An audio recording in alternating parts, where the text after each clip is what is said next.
on se retrouve assez tard aujourd'hui pour le 6e jour de ces romans de l'Avent. Je tourne assez tard puisque j'avais une grosse déserte de droit à rédiger aujourd'hui et je n'ai pas terminé d'ailleurs. Mais bon, là n'est pas le sujet. Donc si on reprend avec le Tiliez comme hier, on va commencer par lui. Donc Naël est dans la forêt. Il découvre une maison un peu abandonnée où un sans-abri réside. Il décide donc d'y entrer et il discute un peu avec le sans-abri et il se rend compte qu'en fait la maison dans laquelle il est, c'est celle dans laquelle Léo a vécu. Et il apprend donc que Léo est bien une personne réelle qui a disparu l'année dernière, le 1er décembre. Donc en rentrant chez lui, une fois la nuit passée, au moment où il sait que les policiers l'attendront plus là-bas, il décide de lire donc le carnet pour découvrir la suite. Et il se rend compte que Léo a enfin rencontré son ravisseur qui est rentré dans sa chambre. Il ne distingue pas parce que celui-ci porte un masque, mais il se rend compte qu'il ne sait pas lire. Et Léo prend la décision qu'il va tout faire pour que quand il sera libéré, cet homme croupisse en prison.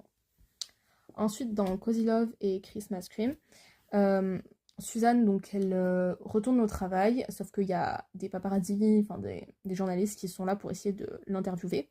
Heureusement, j'ai encore oublié son nom, le gars avec qui elle a fracassé, enfin sur lequel elle est tombée le premier jour et qui travaille avec elle, l'aide à rentrer de façon discrète.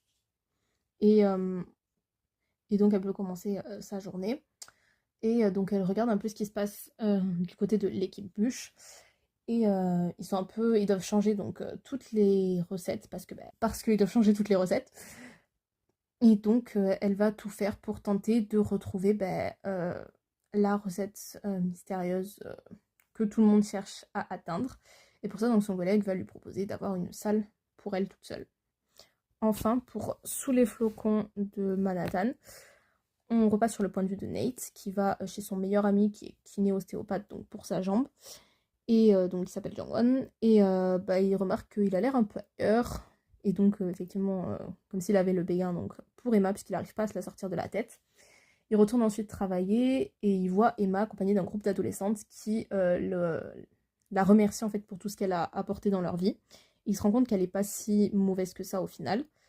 Et Marcus, qui est son collègue, va se diriger vers Emma et lui proposer de faire le lutin dans le centre commercial, puisqu'elle a un bon relationnel avec les gens, tout en cachant son visage pour pas que ses abonnés la reconnaissent au cas où.